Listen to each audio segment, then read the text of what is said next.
And then we'll just do a practice recording. PH on the decks. And then I'll just hold. Okay, yeah guys, we can all ask you to just chat into the mics. Hello. Hi, Mihlali, how was your day? That was good. How was your day? Solid. Not really radio. Not really radio tour. Not really radio. Here we are doing the things. Now I must go louder, man. For everyone. Yeah, go loud. How loud? Yo, hi, Puntini. Damn, man. Yes, so. My pimpy. Okay, cool. I'm just gonna test my mic and then we should be good.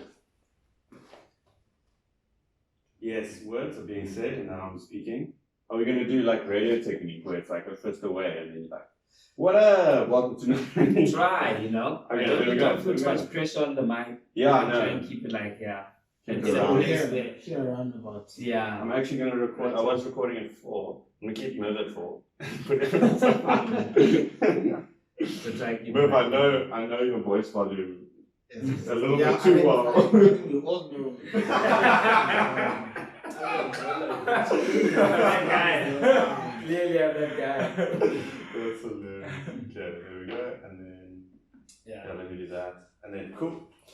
So I think it is recording and we can start chatting whenever. Do you want to check the sound quality? Should I listen back to it before we start though? Yeah, let's do that. Yeah, let's do that. First, I want to actually see if it's actually recording because I don't want to start something and then. No, it was recording. Don't worry. How I know is that the timer was. Oh, the timer is on, Yeah. on the screen there. Okay. Do you have earphones, Mish? What do you mean? Earphones. Yes. Please bring it so I can test if it's popping. Actually, put it right here. Good stuff.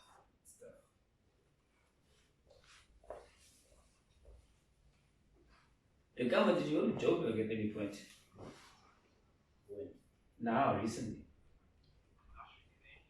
I saw you in one of Kanye's pictures or something. Kanibal. No. We don't actually need headphones.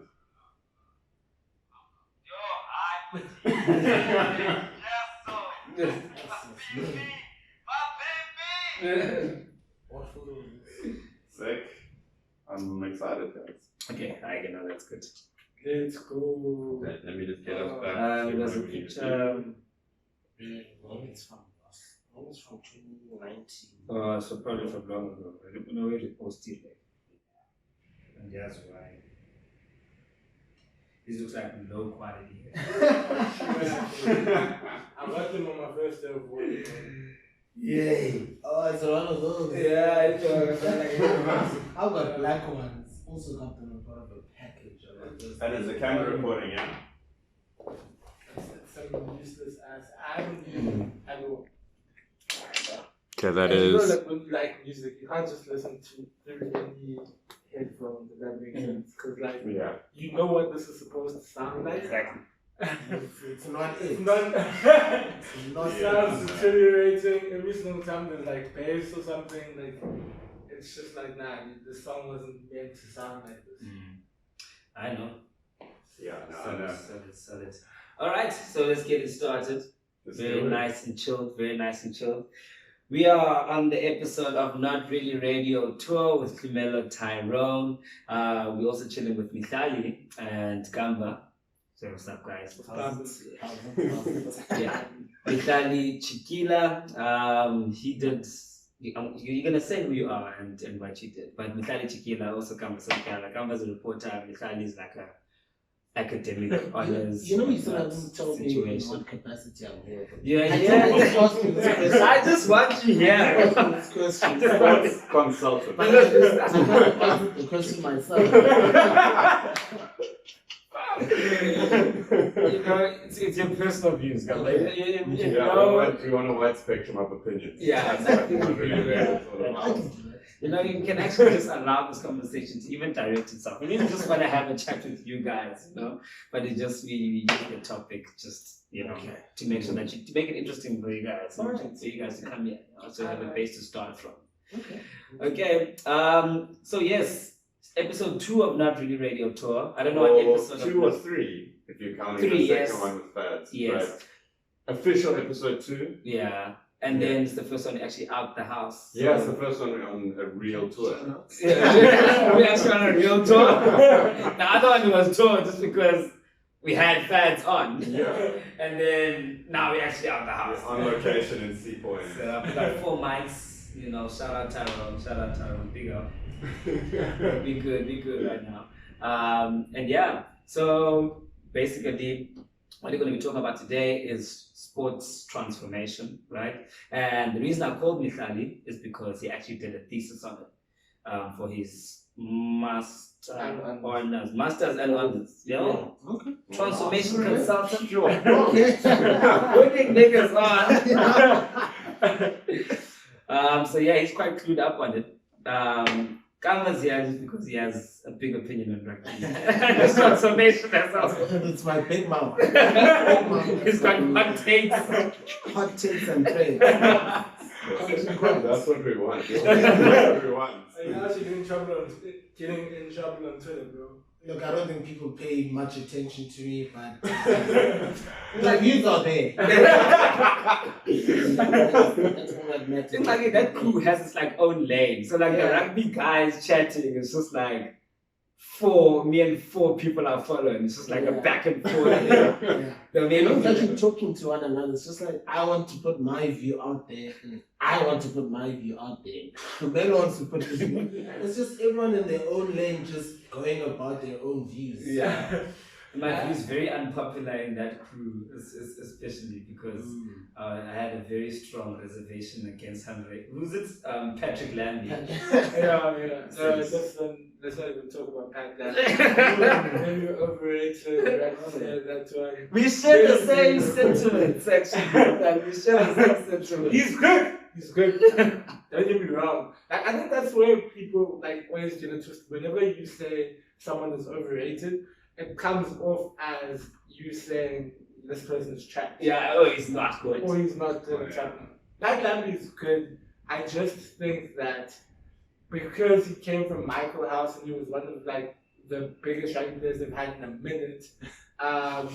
And he showed in 1 or 2 games that he can play rugby. Everyone was like, "You're Pat Lambie this," and he was injured half his career.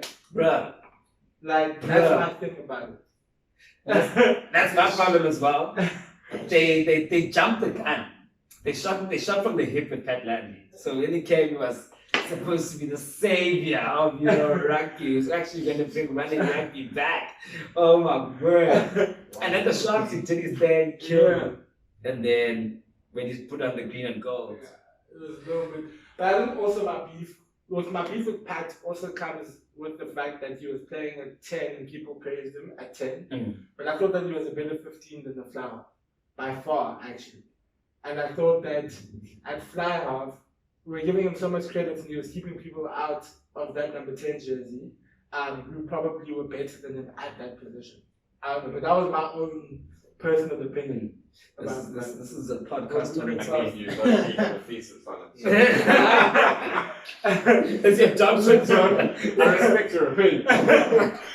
Your doctor's thesis on it. Well, we can get into we can actually get into the intricacies of the racial issue behind white rugby players and the fact that people seem to back them to the end. Yeah. Whereas with niggas, to put it bluntly. The second you have one bad game, that's you. You don't have to be there, you're a quarter player, this, that, and the thing. No, 100%. And I wanted to get to that because you were saying Lambie was keeping other players out of the number 10 jersey. It's interesting that you start off there because there's a lot of talk around black players being trusted in the number 10 jersey. I'm not necessarily saying Patrick Lambie kept black players out. I'm just saying generally the accepted rule is that you ship a black to the 10, 15 to either wing or fullback if he's good enough to play fullback. Yeah. But you just never trust him at 10. I mean, I think Damien Willemson will only start this year playing fully and on a more consistent basis at number 10. So what's the issue there at the general position and number 10, I mean, the general position, and black players just not cutting it there or being seen as not being able to cut it? So then, see, I think that my dissertation wasn't on that, but I feel like I can answer that question by saying I think it goes back down to the fact that black rugby players aren't trusted as a whole. And your number 10 and your number 9 positions are your general positions, as you said. They make everything. Yes. If that makes sense. Yes, So like very heavy positions exactly. in a team. Yeah. Like that is the player. I think with even 15 you could say, because if you miss that tackle at 15, that's you tackling. That's a try more likely than not. So I think the reason why we see people or black players being shifted out wide or into positions with less of the consequences, it speaks to that lack of trust. It's like, I'll put you, you're good enough, but like I don't really trust you in that big game moment. You're not going to make the right decision, if that makes sense. So I think it's symptomatic of a bigger issue, and that is that we don't trust, or they don't trust black rugby players. Sure. That's a Sure. That's interesting. I don't know too much about the topic, but because I remember what happened was, and why I'm very interested in this thesis is, I'm not a big rugby fan, but the reason being is I went to, I'll put my last, I went to Paul Rose. And everyone, all of you guys would be like, oh yeah. So, and what happened there was, I liked rugby then, but then when I started to get like critically engaged with the world more, it kind of became a institution that encouraged and enforced racism within the school. So I kind of then tapped out of rugby when I went to varsity, because to me, growing up like in the Western Cape and with Stellenbosch, it was an institution that I connotated with racism and was like, okay, I don't want any part of that there. So this is a very interesting topic for me, and then also because I know like, Miv tweeted once where like in the Eastern Cape, it's like, you're like, no, rugby's a black sport. In like Western Cape, it's a white sport. So for me, I was like, oh, so I actually have the sport wrong. I'm angry with the difference. So it's super interesting. So I'm keen to, actually want to hear like, just break us down what your dissertation was about, and then kind of basically your premise and just, like the abstract but in verbal form. So give us like a high level, and then you can delve deeper. Can I give like a brief summary as to how I got there? Yeah, for sure. Yeah, please. So honors, beginning of the honors year, they basically said to do a dissertation, and it can be anything that you like. And they say, listen, there'll be different academics coming in to speak to you about different topics. Choose something that you really like, because it can get a bit tedious, if that makes sense. I'm like, okay. Always been that rugby guy. Always found the conversation around transformation in rugby very superficial and unfair, if that makes sense. I've always felt that we tend to, it's a lot of victim blaming goes on when we speak about transformation in sport, just generally.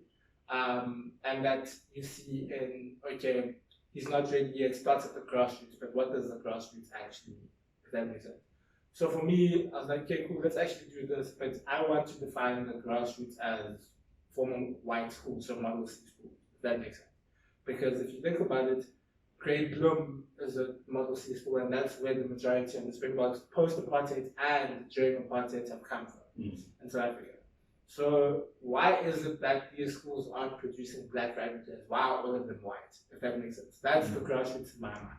A little bit from my school. Quite a few.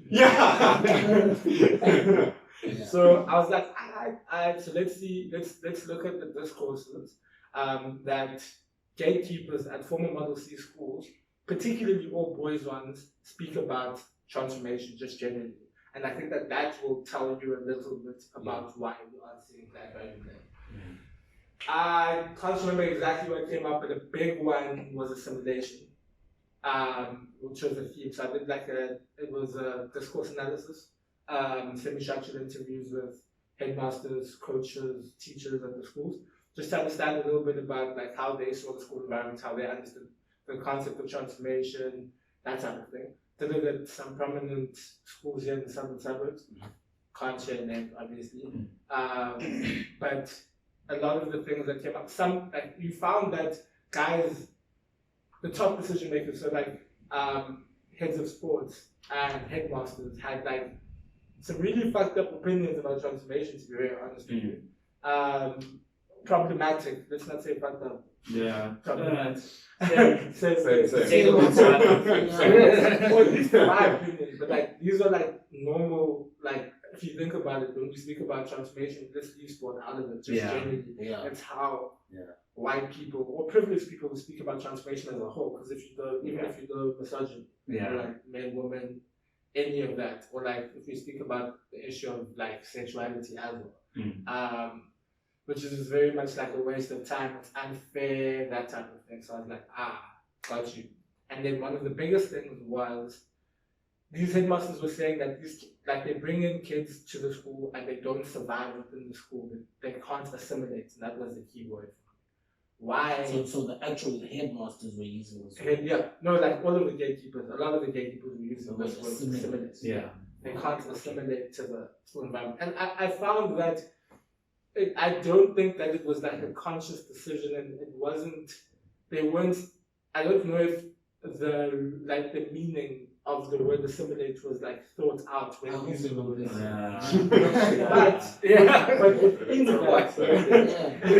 But within that, bro, like if you really listen to what they were saying, it was like, yeah, but this is what you're perpetuating. Like you do want them to assimilate. They're more meant it in the fact that like we bring them in, but then for one or the other reason they struggle to fit into the environment.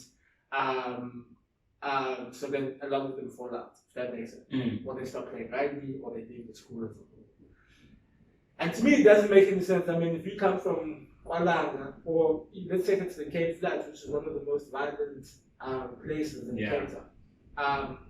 The gang shootings, you're hearing bullets every week. Like, to me, in my mind, if you're coming to like the suburbs, that should be easier than living out there. You know? So what is it about this school that's so violent that kids are dropping out or don't want to be kids from the flats? Why is it difficult? Difficult for them. Like that in my mind should be like heaven in a sense. Maybe I think my age may have been. I mean, I didn't realize that my age was actually off when I really started speaking to the kids, and I was like, and I really started like being critical of my time at these schools.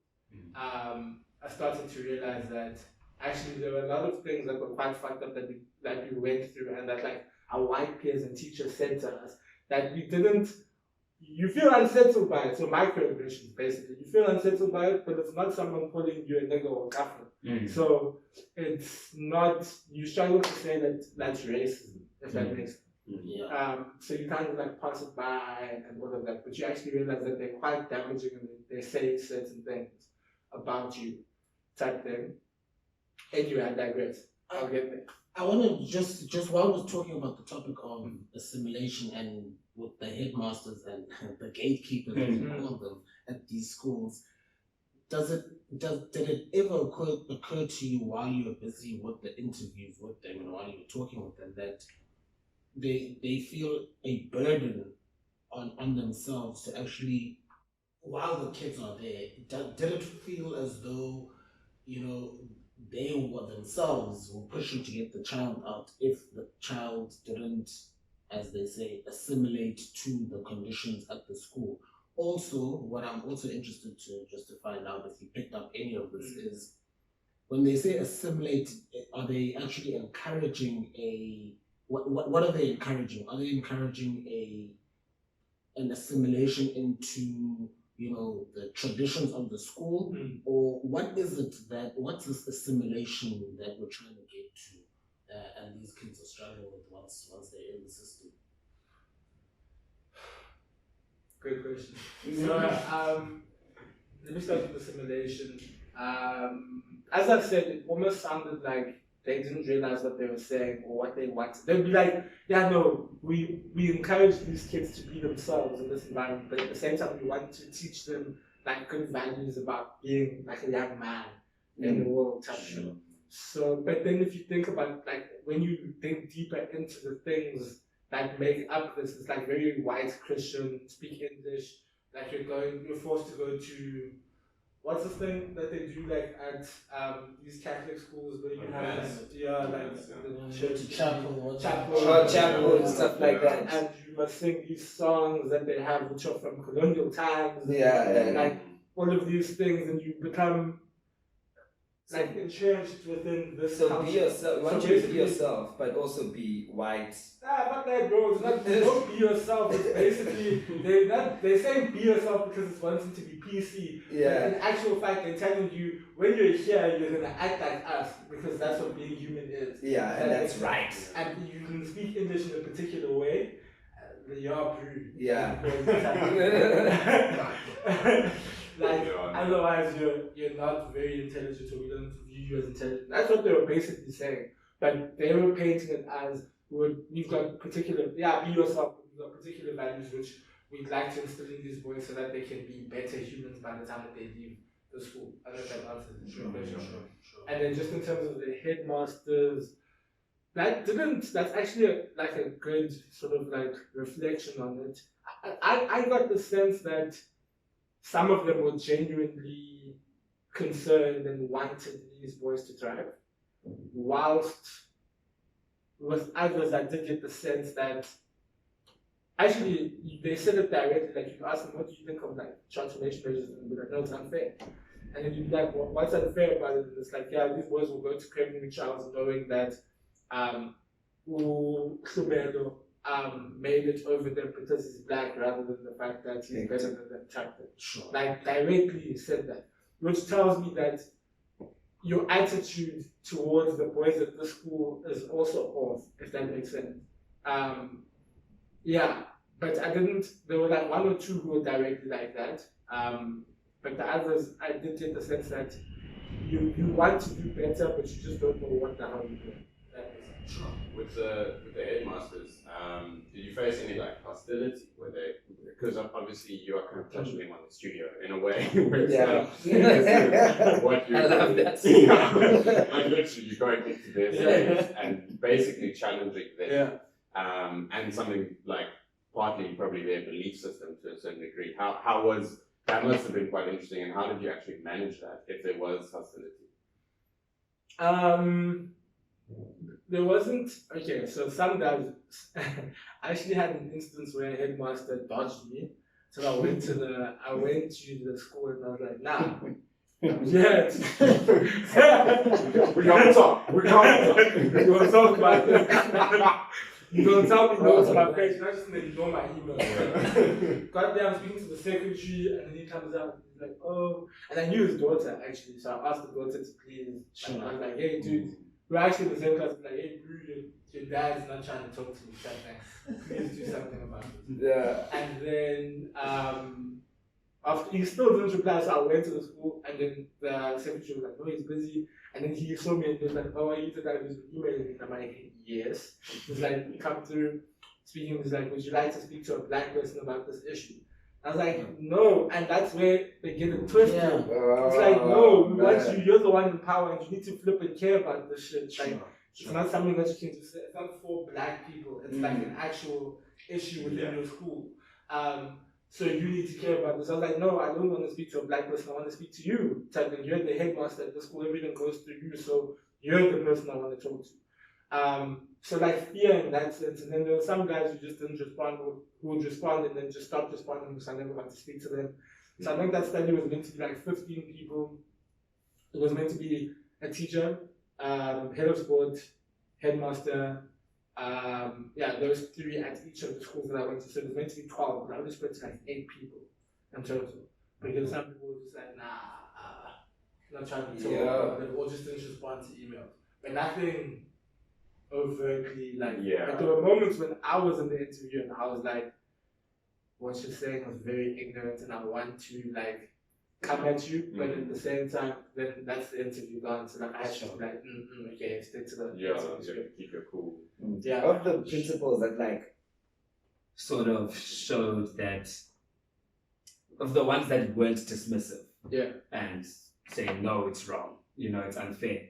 Was there anyone who showed like care, like extreme, like we actually care about this, I really want this transformation to happen in my school, but I just don't know how? Yeah. There were a few. There was one specifically who really, you could tell that he cared. That makes sense. Like even throughout the interview, he was like, we need people who do this work because we don't necessarily know how to. So he was like, if at any point I can help you with this thing. At that point, you slide your Yeah. car with your rate. And he kept to his word, type thing. So like, they let me be involved, and like help wherever I could, type thing. So like, I can a bit clueless. Like you can tell that there's like an ignorance, but like not that ignorance where you're just like So like the two types of ignorances. There's like a strategic ignorance which you can use to sort of run away from checking yourself and actually becoming a better human being. If that makes sense. Like, and it's used to maintain power. I think it's probably more dangerous than just being overtly problematic. It's like you can get away with saying like really shitty things, and then say, I didn't know. That makes sense. Yeah. But but you just know that like you can no one's gonna try and check you on that. That makes sense. And then you get like an ignorance that's like there's information, so you actually should do research, but like when you check them, they're like, actually, how do I change my behavior? Yeah. Type thing. Or like, what do we do? If that makes sense. And I definitely think that there were people who were like that. Like, we were genuinely like, okay, we don't actually know, and we're open to like hearing this, like send us your dissertation once you're done. I don't know if anyone read it, not the lab.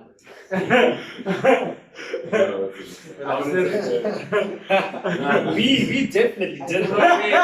Women I gave it a thorough. We gave it a. I gave it a thorough attempt at drama. I tried at least 5 times.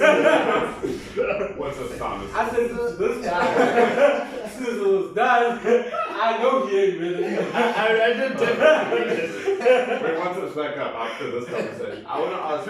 So I realize I think all of us in this room understand the need for transformation, obviously. But I think the three of you guys are three of the best people to talk on it. Of actually explaining, because I know a lot of my people just don't understand. Like no matter how hard you try, no matter what. So, like I want to see if you guys have or could like offer me a solid argument and be like, this is why transformation is needed in the way that we need it to be done, and how do you think it should be done? Because I think for most of us, it's like a given. But I'm like, if anyone's listening and they're like, but why? Break it down. Break transformation down, why we need it, how, if you have ways that it can be done, that might be way too long. That could be like maybe the whole second half of this dissertation. But basically, take away that, break down exactly why we need transformation, and like in sport specifically, because that's the one thing that people are always like, I agree everywhere else, but not in sport, man, because it's just supposed to be about talent. Yeah. Like break that down. Yeah. So my understanding, and this is something that I had recently discovered, is that people go on about the amount of power sports has to unite a nation, and I mean we saw the scenes during the Rugby World Cup, and us winning that World Cup. So my thing then was, if sports has this power, then how is it that the sport being played or the sport in question doesn't reflect the people of this country that we're saying we're uniting?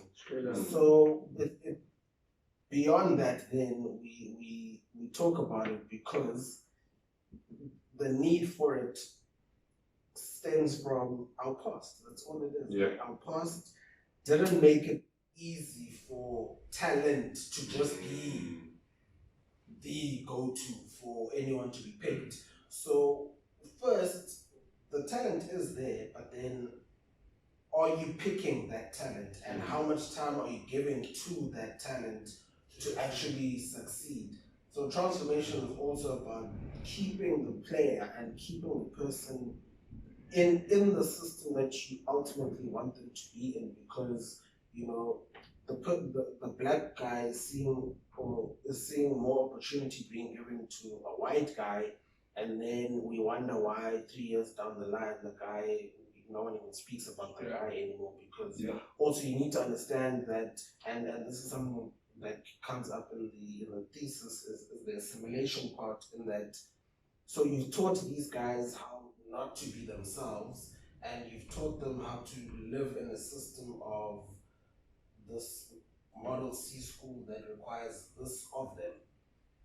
And then when you take them out of that and you put them then into a franchise, or if they're still playing Boston, how do you ensure that the person stays motivated enough to continue playing?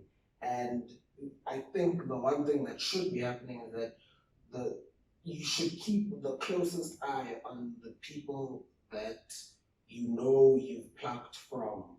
If you had given someone a bursary, or if you're introducing someone to a new environment, the least you can do is give them the necessary skills, and that is by way of support and by backing, in order to succeed in that sport. Just even financially, that's my main thing. That's another one. Huge. Financially, you pluck these kids out, you support them in high school, they like the guys in high school. But then once you get out of high school, especially in sporting, that small check you're getting from Kings or whatnot, for a white guy it's cool, because I'm just gonna stay at home, I'm gonna get my food, I'm gonna get my meat, I'm gonna get my supplements, I'm gonna be able to go to practice because I drive the car to and from the stadium. I'm cool. But then the black guy, you're gonna be like, okay, cool, look, we'll put you in accommodation very close so you can walk to. But there's always gonna be something that's a bit short, right? Be it you didn't give them enough money for food, they're not getting the best quality supplements, then they're not getting a person to tell them how to eat these supplements properly. They're not getting someone who's constantly taking care of them, making sure that they're mentally here when they want to give up, that they stay motivated. So there's always something that's short. And this shouldn't be seen as to say that black people are weak mentally. Yeah, no, not at all. Weakness about. No, I think just it's not that. It's just it's constantly keeping in check. It's an investment. Yes. And if you're investing in something or someone, then there's a certain way you go about that investment. And the more you move, the goalposts keep changing place. So like when you in high school, the goalposts are here, but when you move to uni or you get out of high school, they shift now. So now you need to like sort of adjust yourself. Whenever you put someone in a new environment, you have to adjust yourself, and they need support to adjust like that. But and man, like yes, they may be 18 at the time, but who's to say that they're like 100% mentally stable enough to make that decision themselves? They need like that support. And I think, just to go into that deeper, I think the thing with transformation is that a lot of white people. In your eyes, you're like, Tyrone, I'm sorry. I have to say this. White people. That just sums up like just the general sentiment of black people in the country. That moment. Go.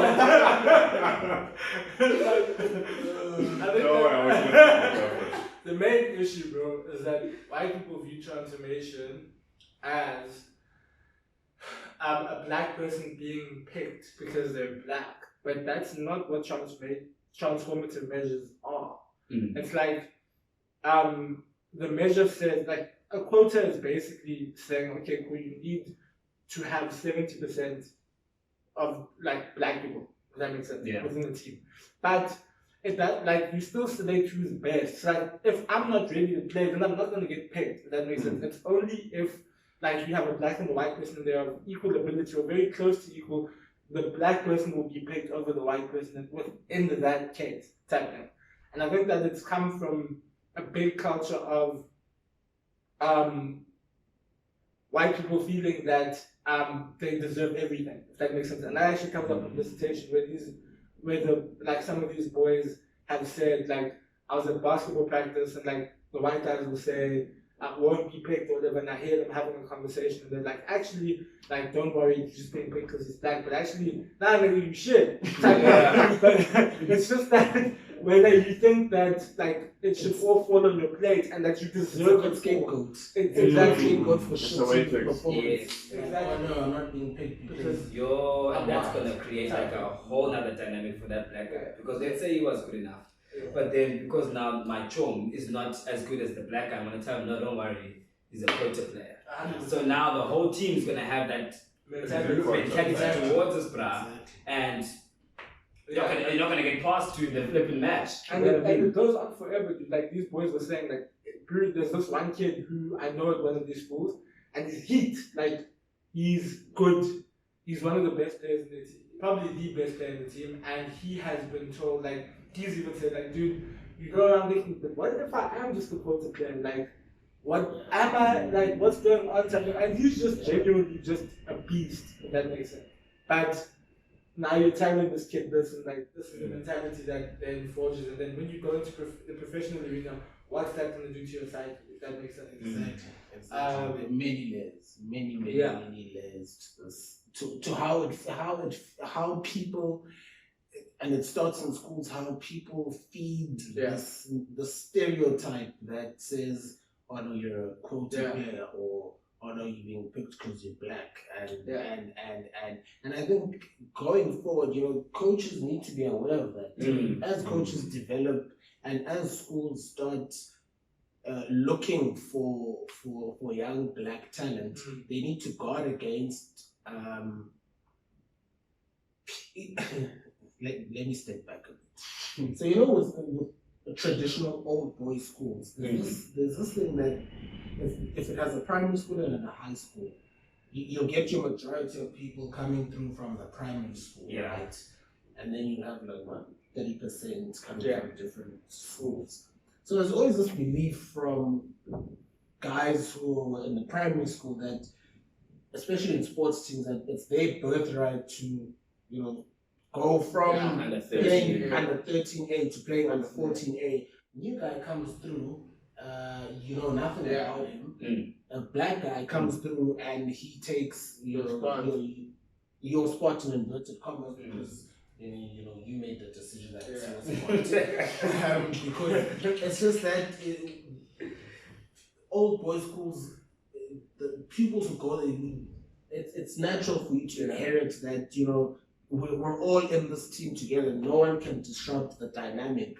So I think going forward, and this is the point that I wanted to make, when schools do recruit and they scout, they also need to make sure that they guard against any form of ownership of positions. Yes, you'll get your 3 or 4 guys who are genuinely you can't not pick them. But there are a few who always have a question mark, why the hell is school guard looking for someone else?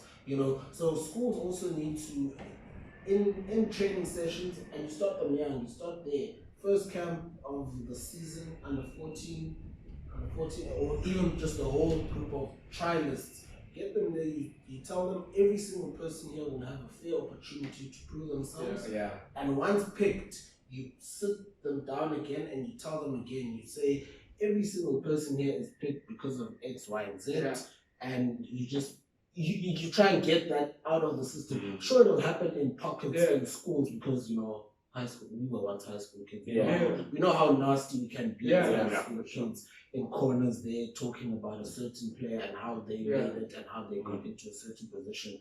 But at least there would have been a leadership shown from coaches to say, right, this is how we conduct business in here. We don't do this at training. You can do it whenever you want. Look, I'm not encouraging that you do it, but if you so do it, then do it in your own time, away from the team dynamic. That gets the team dynamic down. I mean, imagine this guy that you're telling us about, who's just a beast, and he's now doubting himself.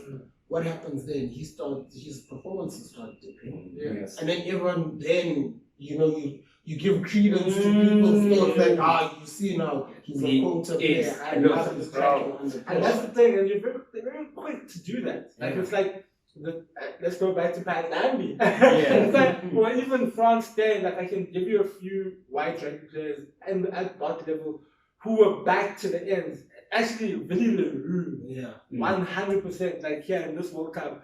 Billy Leroux, if we're actually like being on the should have been dropped a long time ago. Even Faf the class. Even Faf. Faf is the most one-dimensional 9 I've seen ever. I'm sorry. I would have rather played Yankees. As much as he's a junior and not that much experience at that like bot level, give him like let him go, and like, let him play. Or if we're going according to like how I think white rugby players have been treated like versus black rugby players. If Yankees had games like after like it would have been dropped a long time ago. Yes, and just on form. Like it was like those 2 or 3 games where Yankees was just a monster. Incredible. That's the thing. You know, and those games should have gotten you a start at least. He started against Namibia. Yeah, against he started. Yeah, I think he started Namibia. He didn't start Canada. He started Namibia. But then he's been on the bench for the big games. Big clash. And so, and that's what I was saying to you like earlier about the fact that with black rugby players you'll be moved to the wing because then you can get the ball now and again and like you can finish it off and deflect. And you fast, we know the nigger can run it. Let's also not miss the fact that being moved to the wing is if you want to see it as a metaphor for keeping black players on the sideline. Oh my God! Just trying to keep the black guys on the periphery.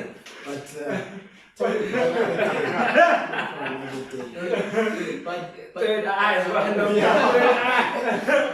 But I want to open on the topic of the World Cup now because it's important that we do reflect on the World Cup because I mean you're talking about rugby in your dissertation and you just come from a brilliant World Cup, most representative team that we've seen. But also people mustn't mistake that for us saying that that's where it ends.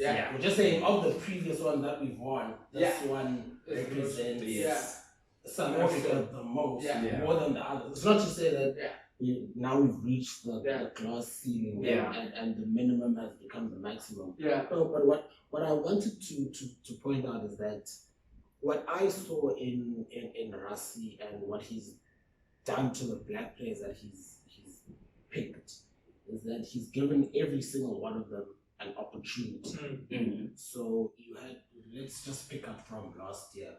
So you had a Herschel Yankees who just 8 months ago, prior to that, was playing Varsity Shield or playing Currie Cup or something to that effect. So he was in the Varsity Shield in 2018, and then I think he played some Currie Cup for Western Province, and that he got a start in the first game of the Rugby Championship, the shortened one. Any other coach would have said, I can't go with a rookie that I've never picked before. And then what does he do? He scores 2 tries. What does that tell you? That tells you that you got a coach who has confidence in you, giving you the confidence to play, and I mean, you just back it up. So, and then, there's the thing with players and bench players and players like Yankees is that you need him from the bench. And this is my unpopular opinion, that you need him from the bench because you don't want Faf de Klerk coming on.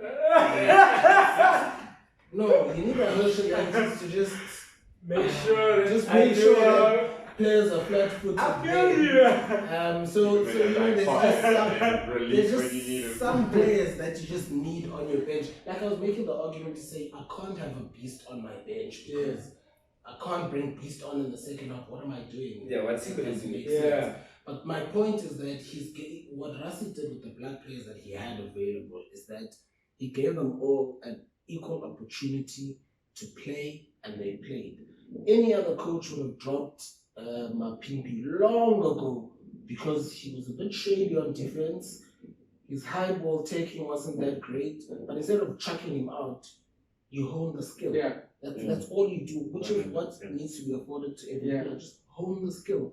Only Mwanambi You know, I mean, any other coach would have backed Marks based on reputation. Yes, Yeah. I would have And backed not on Marks form. based on I'm that You see, coach. you I'm see that things coach. like that. So if the narrative is changing from a national level, working from what Hasi has, which is peanuts, because it's Yeah. not working at the bottom, Yeah.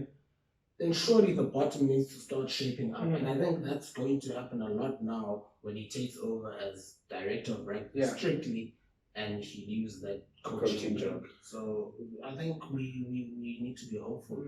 And you made it. I think you made a great point, and that was a great suggestion in terms of changing the attitudes of kids as well. Because I think that these kids come in with prejudices from home. Because your dad's also telling you, don't worry, my boy. Yeah. Like, it's just because, that's why. No, I'll talk to Owen there on the Yeah, sidelines. literally, no. Sort We've got a something out. guy coming up. I'll tell him to come over and we'll have a chat. You'll be back in that. How much do you want for sponsorship? Oh, don't tell me about that. Let's not talk about Let's not delve into that And right look, now. like, people must have a pride at the expense of opportunity. Yo, And that's Rabbi, you're not gonna do that for your I job. don't care for your connections. You can be connected to them, but it just mustn't hamper any opportunity for kids who deserve to be there, and you sticking there with one that's giving you, 8 runs. Father's club. Mother's club. But I promise you, when I'm Father's Club, I think I'm probably gonna do the same. I can 100% on the status and listen, coach. I would like, My guy, I'm playing for half your team. I heard you got a tour coming up. You don't have a No, I'm sponsor. the next four transformations. That's okay. For the sake of the conversation, okay. No, but of course, it's a natural inclination as a father or as a parent. Like, you want what's best for your kid. Like, hell yeah, bro. If I become hopefully a mogul in whatever type thing, and I've got connections left, right, and center. Listen, my kid's gonna go to varsity, he's gonna study and all that stuff, but I'm not gonna watch my kid struggle to find a job. Yeah. When I should just hit up Miv in accounting, be like, hey, wants to study accounting, just finished with this accounting thing, he's hooking him up type thing. Of course, I get that, but then I think it's important that the school itself is strong enough to be able to say the governance needs to come from the school. Like I don't blame parents for that. Yeah. I think that the school though needs to be able to say hey John, listen bro, mother can't be here because she's a domestic cleaner and she has to worry about feeding 5 kids because the dad ran out on them or whatever. Actually deserves to be in your kid's spot. So I can't, just because you're doing money and it's I'm sorry. And is it the right type of money that you want to be taking, you know what I mean? Exactly. Yes, we're getting ethical and ethics doesn't keep the lights on. But is it the right type of money that you want to be taking? With that, you can take it from an ethical, of course, you can take it from a practical point of view, because coming from where I went to school, the amount of guys, first team rugby, living their best life, or fighting to get into first side, whether it be cricket or rugby or whatever. And there's 2 or 3 that actually play like Springboks now, or even Western Province. There's on one hand from the whole time I was at the school. But what is that from transformation, even if just preparing white or black players in any sport from that turnover from matric to varsity? Because I know in that turnover, the amount of people that I saw now, and I'm like, my dude, you literally are double the weight that you used to be. You're bald now, and you're 24, whatever. You're still a young adult, and they look like they've freaking traversed through deep suffering because they had too much brandy coke every Friday or something. I had a friend who was literally talented to become one of the best golfers, in the country. He was going to make it huge in the PGA Tour, and now no one even knows what he's doing. And whenever I've seen his Instagram stories, it's just him drinking. My dude, what is that? And especially with transformation, must be even more difficult. Because these are the people that I've seen predominantly are privileged white people, the wealthiest white people, and they just completely fail. But that's also because most of the time on the clubs, so when they have to work, they don't know how to do it. But how did you look into that at all? And what are your thoughts on how do you ensure the transformation and that people get prepared from the trick to varsity to, let's say, amateur to professional and so on? So I think that I didn't look at it directly, but indirectly to answer your question, I think that we're looking at the wrong thing, if that makes sense. Like, I think that looking at former Model C schools and relying on them perpetuates the notion that we need white people in white schools in order to succeed, if that makes sense. Like peace king, peace. And that's why it pissed me off when Tshisekedi said that shit at the beginning of last year. I read into it and I understand where he was coming from, and I understand at a deeper level. I defended it. You did defend it. Yeah, For context. I can't remember what he Yeah, what did he say for He had an context? interview with some Japanese YouTube or like news some channel, channel. and he was basically saying, they asked him, what would Nelson Mandela think of the state of South Africa and transformation or something like that. And like, I don't want to misquote that thing, but my understanding of it was he said something to the effect of he wouldn't fuck with it, and the reason being like I wrote it in there. I saw it. It's at the top of a page. It's somewhere there. Oh, you read it? Skimmed through. I went to the important talking points. So, I mean, That's 100 times better than me. I'll be honest. the important talking points. So I looked at the contents page and just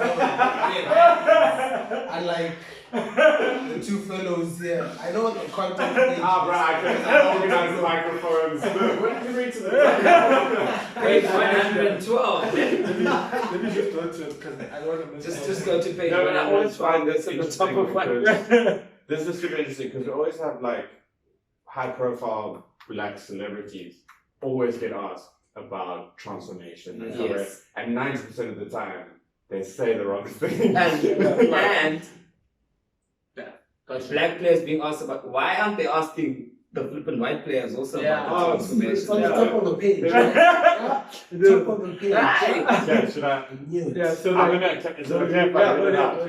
Yeah. So in January, I'm gonna read the paragraph. If that's okay. I'm gonna put on my best English honors student. In January 2019, Khaleesi did an interview which has since gone viral. In the interview, he was asked about how Nelson Mandela might feel about the current state of South Africa, as well as the quota system. Sia responded by saying that he would think that Nelson Mandela would not have been for a quota system. The gist of his response was that forcing the national team to include a minimum number of black rugby players in the squad not only detrimental to the performances of the Springboks, but also to black rugby players who are not ready to be playing at the highest level.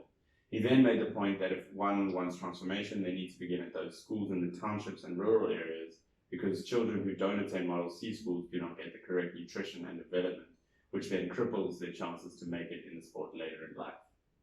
I can see why it's different. I also can see why I defended it actually now. It's starting to make sense to me. so like, I also ended up defending it by the way, but poor delivery, and the poor sort of like if you watch the interview, I just kind of felt like like I see where you're going with this, and I agree with where you're going with this, but you shouldn't have spoken about this unless you really thought about it. Yeah. Because what you've now done is you've just added fire to this no transformation. You see, Springbok captain doesn't think that transformation needs to happen. And then it also gives, like, white people have this idea that, like, a black person can speak for all black people. And that's my thing. And you have the biggest voice. You're the president of South Africa, basically. Yeah. Like, More sway. socially, we see you as the president of South Africa right now. Type thing. Like, and now, with you having said something like that, and like when it's not like well put together, the things that people can grab onto and then be like, yeah, we told you transformation's trash. Yeah. And So that was my problem. it adds like triggers to the fire, because what I always have an argument with them, a lot of people are like, no man, they say exactly like a lot of people will argue, and specifically it's like that subtle racism you were talking about earlier. People will use no, transformation shouldn't be at Springbok level, it should be at grassroots level. And yes, it should be. Yeah. But you can't use that as an argument. Like a lot of people use it to defend subtle racism and to defend not doing anything for transformation. Yeah. So that's where I think I can see why I'm like, yeah, but also no. Yeah. It's like, because of, and specifically obviously having been in a lot of those conversations, and I think people sometimes, if they're talking to another white person, maybe feel even more free to let out some of their opinions, and you're like, my dude, you don't have that opinion. And that's, yeah, so that, He that came was, in hot. That's the thing. In that statement, he came in hot. Yeah. Got everyone boiling on some. What did Yeah. you just say? not for transformation. Yeah. Whoa. Like, you know? Yeah. And then he, at the end, he sort of like Came back. he squeezed it back. But I do think that statement that he made was an incorrect statement. Mm-hmm. I mean, that's what they would have been for quota system. Was an incorrect statement in isolation. Yeah. What he did was he made statements afterwards which sort of saved that statement. Yeah. Yeah. But that doesn't mean that that statement was correct. Yeah. That statement was incorrect. Yeah. He said he would have rather grassroots. Yeah. Everyone would have loved Of that. That would be beautiful. Yeah. That's what we want. So my understanding from that statement is that Nelson Mandela wouldn't have been okay with the quota system because, so for me that whole statement continues. So it's not like you get there and there's a full stop, and then you continue from there. I thought So Nelson Mandela would be okay. Let me finish. He goes on. Okay. It's one full sentence, and like you rightly point out, it's valid facts in that because what the quota system has done is that it's imposed numbers, and now numbers. So the minimum is now becoming the maximum. So if you say you want X amount, then is that the glass ceiling now? So you can't go beyond that because there's a number imposed. And now you're rushing to get those numbers and you aren't properly managing players. Again, going back to that whole, how are you supporting the investment that you're bringing in? So now because I'm trying to catch up with the numbers, I need to get Fumelo on the first game. I need to get you there because I'm short on numbers. And then you don't have a crack of a game, and then you become labeled a quota player. Yes. Which wouldn't be such a bad accusation given the pressure that I would have been as a coach to fit those numbers. So he's quite right in that there's more behind that needs to be done in terms of getting so that we leave this quota thing as being, in fact, we even leave the word quota. Because quota just implies number instead of transformation, which would look at it holistically in that, okay, is your team representative? What style is your team playing? You see, now you look at transformation as more than just race. And you look at it from playing, from how you transform your team to interact with people, how you market the team. That's all part of the transformation agenda. But because we're being hamstrung by a system that gives us a Sia Kolisi story once every 10 years, and then it doesn't tell us stories of black players. I recently found out that Mihlali Thsikila and Miv Tyrone were the first co-captains to win the Sevens series in South Africa. 2008, 2009, somewhere there. They were the first ones as a team. The Blitzboks are now red hot. And I didn't know that story before. And it's those in-betweeners that we need to fill in. And that's what transformation needs to, that's the gap it needs to plug. But also you need to make sure that the players themselves are ready for that chance. So that's what I got from what Sia was saying in his statements. And it was fine when it was fine when Sia was starting for the Springboks, but the moment he became captain, it was seen as a appointment. Yes. So what's the end game here? What is the end game? But there are phases to that point, because remember, before he even really, this was how I viewed it at least, like when he had that breakout season, And everyone was crying. They're like, dude, break circle this, please. Like, Yeah. need to- No, I was feeling him at that stage. and then for Guys, ages, I have bad news. there's no recording. Card is full. Oh fuck. Not Really Radio.